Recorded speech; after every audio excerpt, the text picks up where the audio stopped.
આ 1400 ગાયો છે એનું ખાલી એક ટાઈમનું દૂધ ગણો તો આ ભાઈ કે કેટલા 2000 લીટર 2000 લીટર દૂધ થાય છે ખાલી એક રોજનું એક દિવસનું 7 થી 8 ટોલી ઘાસ આવે છે. 1000 વીઘા જમીન ગાયદાન માટે ગામના લોકોએ આપેલી છે, દાનમાં આપેલી છે. મતલબ. હેલો ગાઈઝ, એક નવા વ્લોગમાં તમારું હાર્દિક સ્વાગત છે. અને આજે શ્રાવણ મહિનો પૂરો થઈ ગયો, ચાલુ એટલે શ્રાવણ મહિનો ચાલુ પૂરો થઈ ગયો, પૂરો થવા આવ્યો. તો અમારા દાદી થોડા દિવસ પહેલાં દેહાંત પામ્યા છે, દેવલોક પામ્યા છે. તો અમે લોકો અહીંયા ગૌશાળામાં નકરગ મંદિર છે રણછોડરાયનું, ત્યાં આગળ આવ્યા છીએ. તો મંદિરમાં તમને દર્શન કરાવું. ત્યાં અમે અહીંયા જો ગાડીમાં બધું ભરીને આવ્યા છીએ, દૂધીને એવું વસ્તુ, કેમ કે ગાયોને સેવા કરવાની છે ખવડાવીને. અમે ભાઈઓ અને બધા આવ્યા છીએ. જુઓ તમે, શું કહેવું બંકા તારું?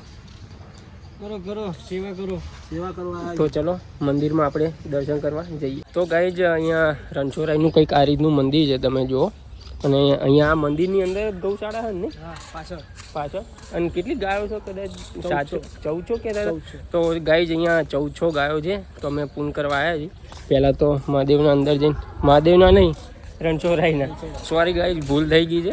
તો ચલો આ રીતનું કંઈક મંદિર છે, જુઓ તમે.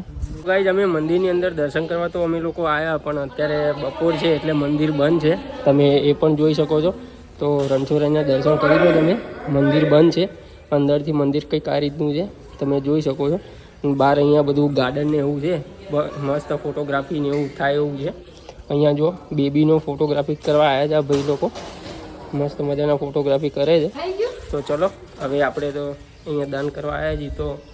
તો પેલા આવે છે થોડા માણસો, તો બસ એ આવે એટલે આપણે સેવાનું કાર્ય શરૂ કરીએ. તો ગાઈઝ ફાઇનલી આપણે અહીંયા ગૌશાળામાં આવી ગયા છે.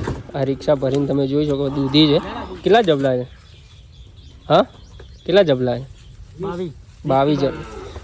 અહીંયા આટલું લાવે છે, આ ગાડીમાં ભરેલું છે. તમે એ પણ ઇકોમાં જોઈ શકો છો. આ બધું દાન જ કરવાનું છે. આ બધું એમાં કેટલા જબલા છે? એમાં 55.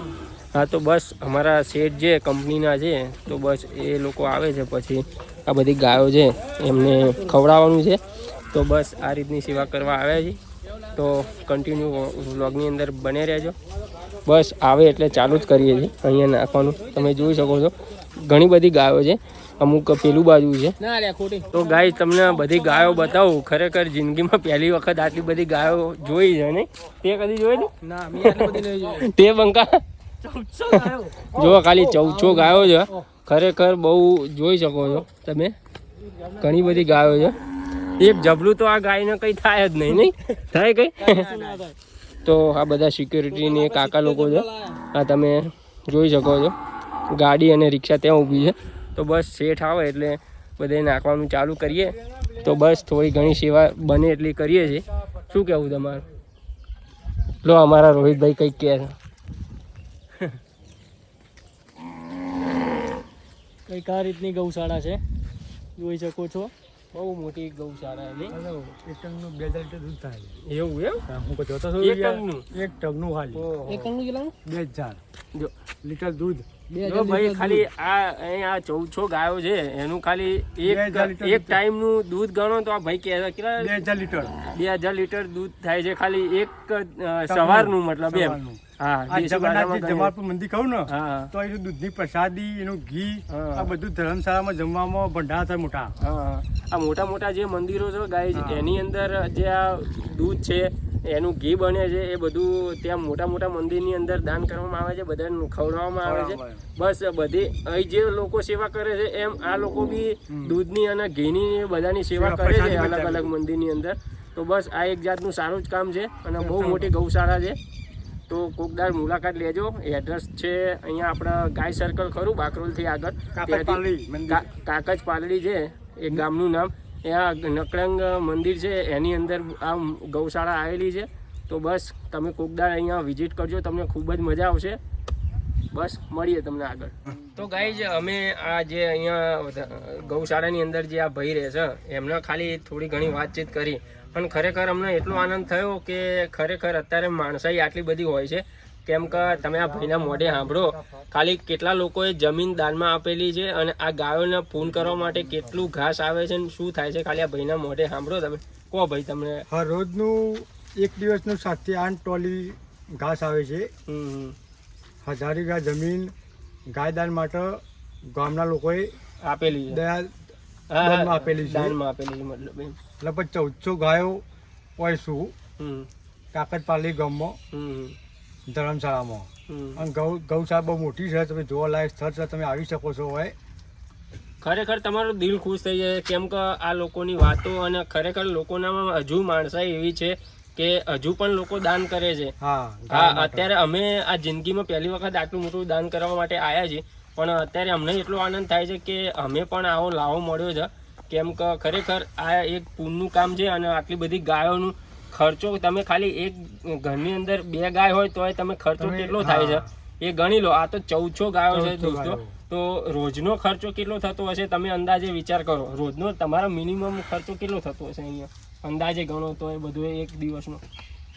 એક દિવસનો ખર્ચો તો ગણવામાં કોઈ વાત પણ આશરે તમારે મતલબ તમને યાદ તો હોય ને કે આટલો એક દિવસનો થઈ શકે એમ 1400 ગાયો? એક દિવસ 7000 ખર્ચો, 7000 થી 8000 રોજ કા ખર્ચા. 60000 ભાઈ કહે છે કંઈક 60000 ની આજુબાજુ એક દિવસનો ખર્ચો થાય છે ખાલી આ ગાયો પાછળ. બીજો કઈ જ નહીં, ખાલી હા ગાયો પાછળ ખાલી હા દાનમાં જ એટલો ખર્ચો થાય છે ગાય. તો તમે વિચારો કે હજુ પણ લોકોના માણસાઈ છે. 60 થેલી સાગરદોન વપરાય છે. હા બરાબર. ખાલી ખોન, હા જે 60 ખાના હા 60 થેલી રોજનું દોન ખાલી ઘઉં, બાજરી, સાગરદોન, સાગર, કપાસ, પાપડી આ બધું ગાયો માટે રોજનું નખાય છે. હા, તો ખાલી એક વખત વિઝિટ કરજો, તમારું બહુ દિલ ખુશ થઈ જશે. મન તો અહીં આવીને એટલું ગમ્યું છે કે ના પૂછે વાત એમ. ગામ કાકડપાલી, તાલુકો દસકોઈ, જિલ્લો અમદાવાદ, નકરમ મહાદેવ મંદિર. હા, તમે ખાલી તમે કોઈક આયેલા તો હશે કદાચ, અમદાવાદ જમાલપુરનું મોટું જગન્નાથ મંદિરનું ટ્રસ્ટ ચાલ્યું. બરાબર છે.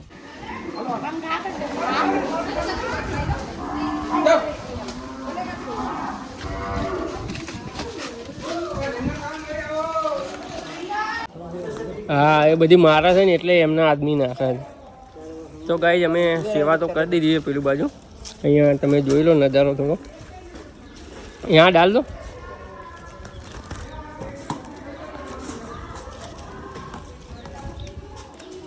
પેલું બાદ બધું નાખી દીધું હોય ને તો સારું દે. તો ગાઈઝ હવે ગૌશાળામાંથી નીકળ્યા છે ઘર તરફ. હવે તો ગાડી લઈને આવ્યા હતા પણ હવે એક્ટિવા લઈને જઈએ છીએ. જુઓ તમે, જેમ કે હજુ થોડું કામ છે આગળ, કેમ કે રાત્રે 12ના ભજન બી છે, તો થોડો ઘણો સામાન લેવાનો છે. તો અમે લોકો એક્ટિવા લઈને જઈએ છીએ. તો ચલો કન્ટિન્યુ બનાવો બ્લોગમાં.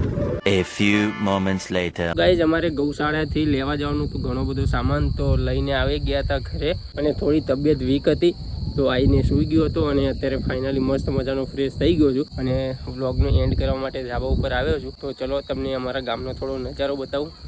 અહીંયા બધા ખેતરો છે આ બાજુ, અને આ બાજુ અમારું ગામ છે, તમે જોઈ શકો છો.